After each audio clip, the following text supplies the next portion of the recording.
Okay, now it's recording for sure. All right, so I'm going to share my screen also. It's just got our questions that we wanted to talk about today, so nothing that's real exciting or anything like that. So I just kind of thought we might kind of go around and talk about you know, some of these questions that are of importance. We really need some more feedback from teachers and from about what is happening with students for part of our STEMWorks proposal. And honestly, we just want to know too. We really would love to know more about what's going on. So if there's a question, we don't have to go in order, or we can. Is there a particular question that's jumping out at anybody that we'd like to start talking about first? So we go from, I'm kind of curious about the, let's start at the top. So what is the defining characteristic of phenomenal science in the classroom?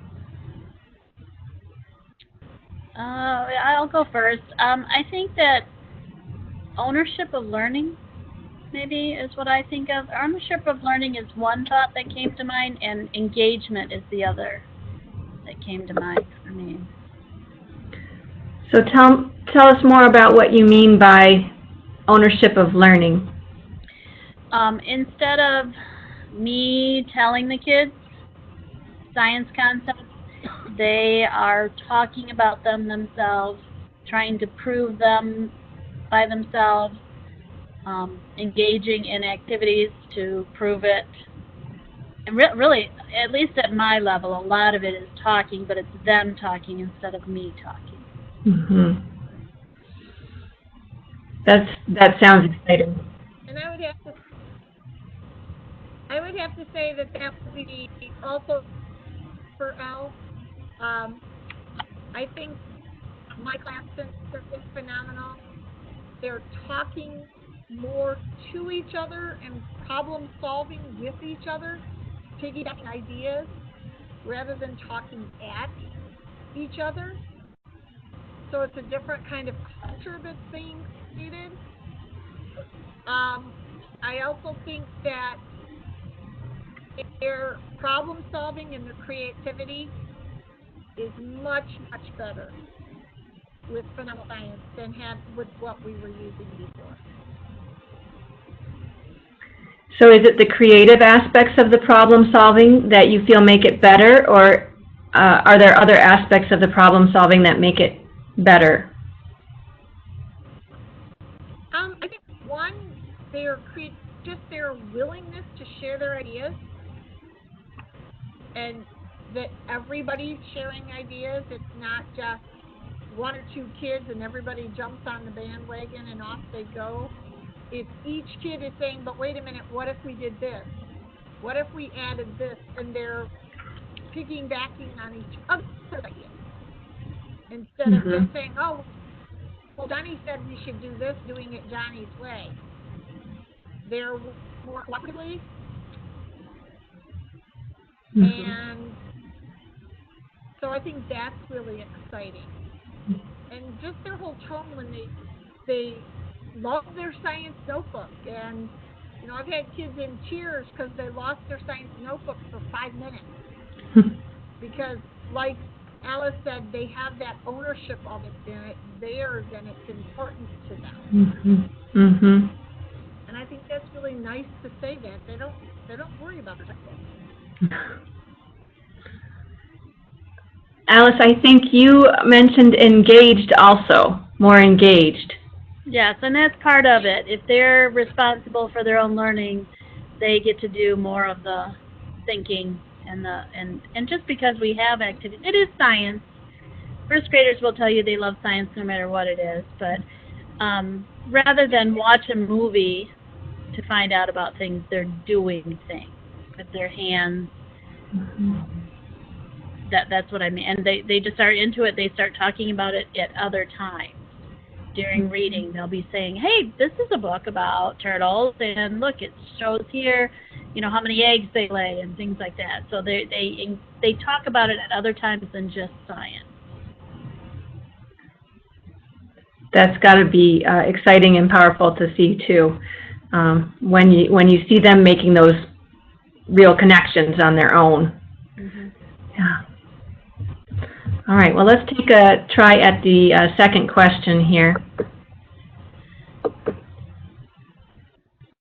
All right. So this is kind of a bit of a reflective kind of question. How has phenomenal science changed or impacted? Let's start with your teaching, and then we can consider maybe the other two, your classroom environment, your students' learning.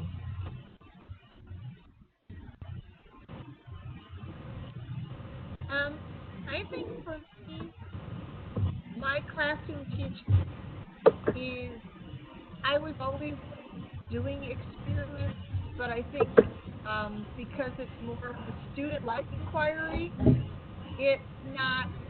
it's them exploring, and so I like that better because they remember it longer. My classroom is not quiet. My classroom is very active, but during science time, very rarely are there disciplinary issues because the kids are all happy, all working. They're all talking about science. They're not talking about the other stuff.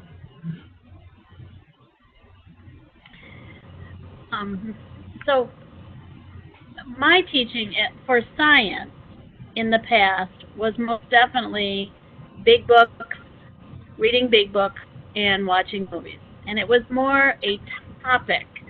Like we would talk about animal life cycles. It was a topic, and we'd learn as much as we could together. And this is a very different intentional path that we embark on, kind of a path together or a journey together to get to where they figure out the realization of a much more specific idea rather than just a large topic that, of course, fits with the standards, but it's I guess it's just a more narrowed, specific content as opposed to just an idea of science for first graders. Mm-hmm. And that's what it's very different. I used to do as many activities as I could to immerse them in the topic, whereas this is a much more intentional path. So everything that you're doing has a purpose toward that phenomena, explaining that phenomena. Exactly. Yep. Would you say that their understanding is just of that specific phenomena when they're done? So is it like one small isolated fact they can tell us about that phenomena? No, because we explore enough other avenues to get us there. In fact, I know we need to go back to the phenomena, but in some cases they've forgotten that one as they've become so interested in some of the other. For instance, because I'm right now still in the animal life science unit, the other animals like polar bears and penguins, but the common thread then becomes not so much the phenomenon, but the common thread becomes like the survival traits that they all have. Which animals have blubber, which animals, get taken care of by their parents. So that's really where they find a lot more commonality, is when they get to explore the different ways of learning about it, not just the phenomenon. Mm-hmm. So does that answer the question? Yes, it does. So the focus question kind of becomes the way those two work together, like your phenomena starts you off and you come back to it, but that focus question helps you tie all of those, and the kids are engaged and curious and wanting to find out about those relationships. Yeah, and I think that encourages connections across rather than just staying with that phenomenon idea. Yeah. Mm-hmm. And I would agree. And overall, I think the phenomenon is just like the starting place for them. It gets them questioning things, but then, as Alice said, we're adding other activities on in different situations, so they're applying it and finding the pattern between them. Mm-hmm. So that the application of what they've learned about the phenomena to a new similar situation kind of becomes the next step. Absolutely. And I think that's where our performance tasks come in. Mm-hmm. So we may have already addressed this a little bit, but how has it impacted your students' learning comparatively to pre-phenomenal science to with phenomenal science? Well, I think it's easier to transfer learning because of the way that we teach it. And again, it's that ownership idea, but it's a lot more of them talking. So their learning is, it's easier to see their learning. It's easier for me to have proof of their learning through my observations rather than everybody just getting the information and let's hope that they learned the information. Because at my level, I don't do a lot of testing of that kind of thing. So that's why the performance tests are nice too, but I would say that most of what I judge whether they're learning or not is through my observation and listening to their discussion. Mm-hmm. Mm-hmm. And I would have to say that the biggest impact I've found on my students would be with those lower functioning kids, the special ed kids who are mainstream, who they would come into my class for science and they would do what they were asked to do, but I never really knew whether they understood it or not. And with phenomenal science, as Alice said, you can see that they understand it. They're asking questions, and they're coming up with answers in possible questions or possible solutions right along with everybody else. So you see their confidence in their abilities, because it's not reading, it's not fill in the blank. Yeah. Those are things that those kids have a lot of trouble with. Yeah. So you can allow for students to make their thinking visible or audible in ways that are more playing to their strengths. Absolutely. Yep, more accessible for everyone to be able to accomplish the learning and display their learning. Mm-hmm. Mm-hmm. And I think an offshoot of that in the upper grades is because they can dig a little deeper into the topics, but they're also staying and understanding that, keeping that information longer. Mm. And they're making it more, we keep saying they're making it more their own, but I think that that's part of it. That they want to learn it, they want to share what they've learned with parents, with teachers, with other kids. Do you think that they begin to see more connections to their own experiences and their own lives? When you mention, sharing with other kids and with parents, I'm wondering, are they coming up to things that are like reminding them of what they know from science, and they're making those connections outside of the classroom even? In my case, and they're also making cross-curricular connections. We happen to have a story that had something to do with speed, and they could tell me all about it because they learned about that. Mm-hmm. And so they were, oh, well, that was just like when this happened. So they're making those curricular connections that we want them to, without knowing that they're supposed to be doing that. Yes, and I would also say that one of the activities that we do in first grade is all year long we keep a log of sunrise, sunset, and the hours of daylight, and whether it's increasing or decreasing. And I happen to do that every Wednesday. Every Wednesday morning we put it in the back of our notebook. And they'll, that will remind them, you know, oh, I saw this crazy moon the other day, or I saw this, and I'm sure that they're out there talking about that with their families, most definitely, because, well, we were talking about why, and the families will explain, you know, some of the science too, and that just gets more support from home, I think. Mm-hmm.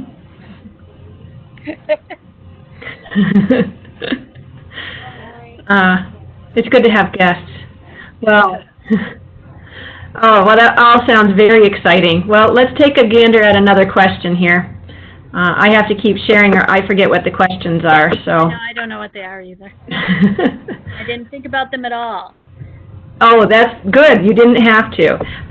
All right. So I don't know if you can see that a little better there. Our third question down there is, what has the response been from colleagues, students, and or parents to phenomenal science?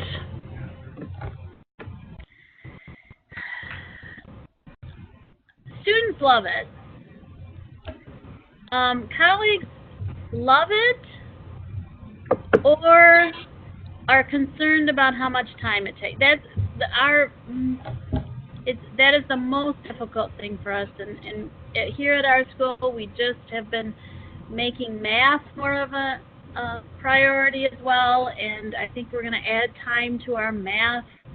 And so we love it, but we also have to find a way to integrate it more, probably with our reading and writing, because it fits well with that. But it's a lot of time. It works well, but it is a lot of time for the kids and a lot of preparation time for us to know what that path that we're headed on. Mm-hmm. So that's the issue that my colleagues have. Mm-hmm. There are some that love it to pieces. Glad to hear it. And I think from people that I've spoken with and colleagues, once they get into it, they really love it. I think anything with the next-gen standards is intimidating at first. Mm-hmm. So, and you're right, Alice, it is something that we have to take the time to understand, and we have to take the time to use in our classroom. My kids, my students, and my parents have I've gotten really positive feedback from them overall. The only problem we've had is with kids who were absent for long periods of time, that kind of thing. So we came up with alternatives for them. But I think that's their one concern. Once they get into it and they start using it and they see how the kids respond to it, they're more than willing to keep going. And it's a challenge everywhere for sure. You know, especially, you know, at elementary grades, especially, you know, K2, Alice's world, the time crunch is really challenging, and sometimes we have so much time we need to devote to ELA and math that it can be really a daunting task to figure out how to fit it all together in there. So your colleagues are not alone in that, and it is a big learning curve, like you said, Mary. It's a big shift. It's not just new content. It's a whole different way, and that can be another big hurdle. Yes, and that would be a caution or something that or advice that I was going to say, is that it works better for teachers who are willing to jump in with new methods of teaching, because they really need the background and education in that, because that's what makes the difference. It just becomes another of the same old type of teaching if they don't use phenomenal science with the new method. I'm excited here. We have a new set of 3 or 4 teachers that are going to Next Gen X training, starting this week, I think, or later, or next week. And so I'm excited. I think it will make a difference for them. Yeah. The more education and background they can have in 3D learning and and instruction, I think, make phenomenal science more successful for them. Definitely. Yeah, I think we can't quite provide anywhere near enough. So I think that it's wonderful when these things that we're doing around the state work together and help teachers get comfortable and feeling more ready, more prepared to do that. All right, well, let's take a look at the next question here.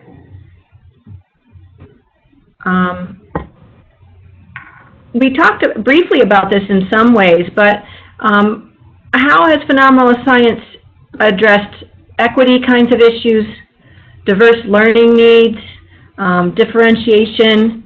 I know that there are oftentimes students that need, you know, different required things, aspects for their learning. Any thoughts on how Phenomenal Science has worked with those sorts of pieces, diverse learners and equity? Well, I think because of the nature of it, because it's more talking and not just reading, I don't think you need as much differentiation because the kids can communicate. They're communicating in their own way, and you're being able to assess their visible thinking. Whereas with traditional science, you would have to make a lot more modification for kids because of reading ability or because of writing ability or being able to express themselves. When it's mostly done through talking and models, almost every kid can do that. And also, the platform is really set up for them to learn from each other, which is, I think, probably the way a lot of students with special needs learn better. So I think that adds to that accessibility to learning for them. So would you say that struggling learners, what has been their level of success? How would you qualify that? It's sounding like you're saying they're being fairly successful. I think in my classroom, those struggling learners, the mainstream special ed students, are some of my kids who do the very best. They're more than willing to try new things, to figure out a solution to a problem.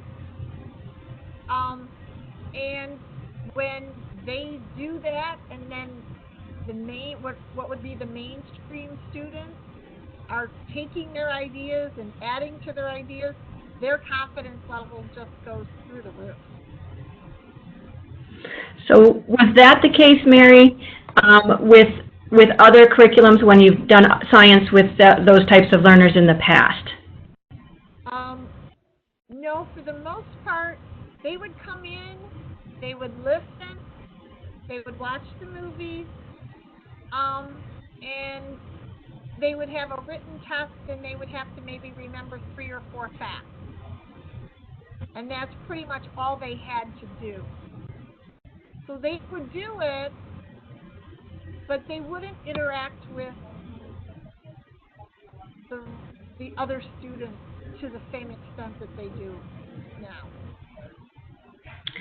So they didn't really have to be engaged or become part of, be truly mainstreamed. No.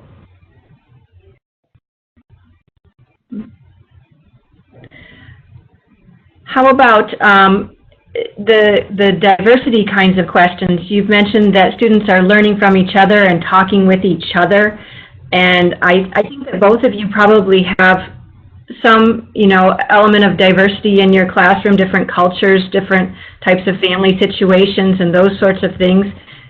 Is that a hindrance in in learning that way, or a help, or? I would think, I'm thinking about that, and I would think in terms of diversity for my classroom, it is often much more about their socioeconomic status, and which when a child lives in poverty, they don't have a lot of the life experiences that we often need to be able to connect to in science. Yeah. And so for them to be able to hear more of what the other children are saying, I think that does help with the experiences, because we can say that we saw something or know something, but for them to hear it from another child, it makes it seem more real to them. Definitely. Hmm.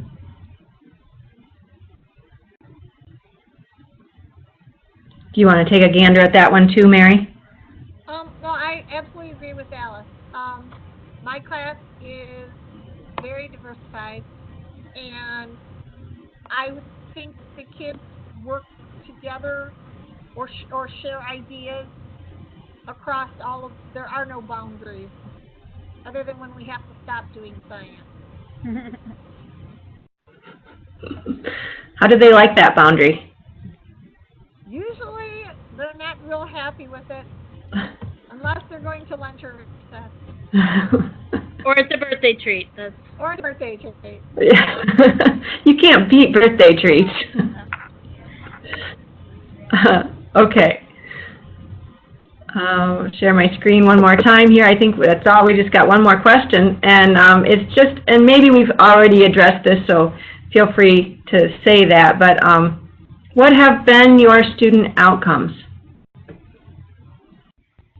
This is tricky for me because in the past we really haven't assessed science in first grade. Like I said, we cover the topic and we think they all know something about it after that. So this has been interesting to be able to, we can see what they're learning through observation. Mm-hmm. But also, the ending task in the instructional cycles give us a little bit better way to judge how much they have learned. And, for sure, they all have learned something within the time that we've done. So, but it's hard for me to compare exactly that way. Mm-hmm. Mm-hmm. Have they been successful at what you hoped that they would? Yes, and I think again, it really, by doing this for 2 years, it really shows me that we get out of it what we put into it. So last year I dedicated more time, and the students were very successful. This year we've been kind of disjointed within a few of the instructional cycles, and the results will show that. Mm-hmm. So, again, you get out of it what you put into it. Mm-hmm. Yeah. Back to sometimes that struggle with time again. Mm-hmm. Yeah. Challenge. I think in my classroom, many times in the past, because they were more traditional textbook kinds of things, the grades sort of ran side by side with the reading grades, where if a kid was a good reader, they would do well in science, they would do well in social studies, and so the students who weren't as fluent in reading weren't doing as well in science and social studies either. Sure. And I think the biggest change in the last couple of years doing phenomenal science has been that that's not the case, that their science grades are more independent grades, and many kids do much better in science than they do in reading or social studies. And also, on a couple of occasions, we've had kids where I've tried to give them a traditional textbook assignment, and they're very upset by that because that's not how they want to learn science anymore. This is just a reference, Mrs. Burgess. We don't learn that. We get to learn by doing it. So I think that's, again, taking their ownership and their ideas. But I do think that their science grade now is more of a true science grade and not how well they can fill in the blank. or guess at a multiple choice test. So it's more reflective of their understanding of the science concept? Absolutely. Mm-hmm. And Do you think they have a better understanding or a different understanding of the science concept than they did with the more traditional way?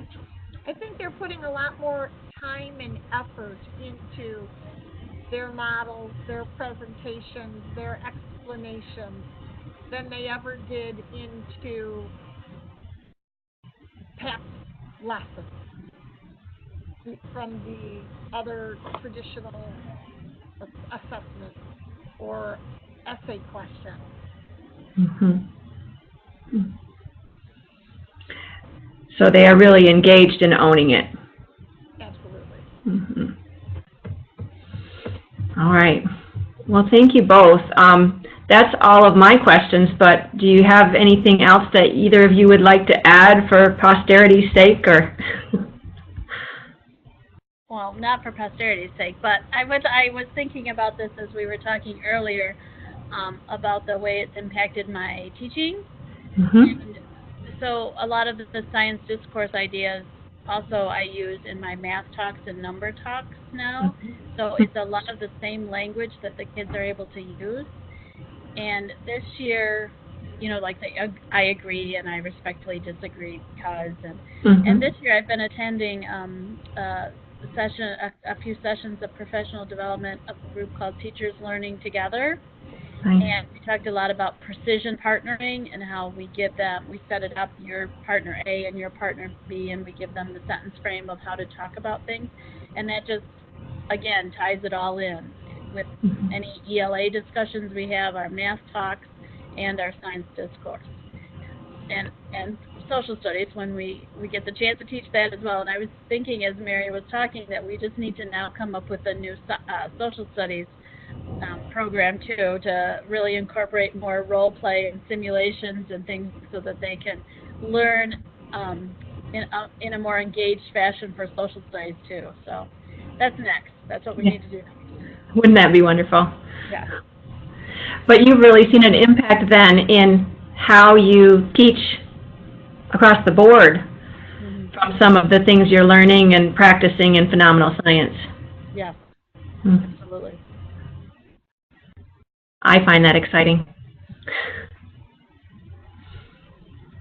All right. What do you think, Mary? I would totally agree. And as I stated before, I think that because of the talk groups and the way the culture in the classroom is more cooperative overall. Mm-hmm. And that's a great good right there, right? If we can, absolutely, yeah, just teach students to talk and listen to one another and problem solve together, we'll have a better world in the future. Absolutely. All right, well, there's my words for posterity, I guess. Again, guys, I really, really appreciate it, and I'm going to stop the recording pretty soon here. You guys, I think, will have access to this if you want it. If you don't know how to get it and you do want it, let me know, and I'll be able to share it with you as well. So, again, thanks a lot for all you do. Actually, before we stop recording, I should have done this at the beginning, but do you want to kind of introduce yourself and say where you're from and what grade you teach and anything else? We'll just slice that in where it goes, because somebody knows how to do that. It's not me, but somebody does. Mary, do you want to go first? Sure. My name is Mary Burgess. I am a 4th grade teacher in Roseville, Michigan. We are a Title I school with about 85% free and reduced lunch. And there's approximately 350 students in our building. Thanks, Mary. Anything else you need? No, that's good. Okay, my name is Alice Ernst, and I'm a 1st grade teacher at Perry East Elementary. We are a rural district. We also are a Title I school, and about the same size. I would say about 360 or so. K through 4. Just for comparison's sake, Alice, do you know your free and reduced lunch? I think it's about 50. But Okay. I'm not sure. Yeah. I'm not positive about that. It changes. Yeah. Yeah, it will. And I can check on that too. All right. Stop recording. All right. Bye-bye. Thanks, guys. I really appreciate everything.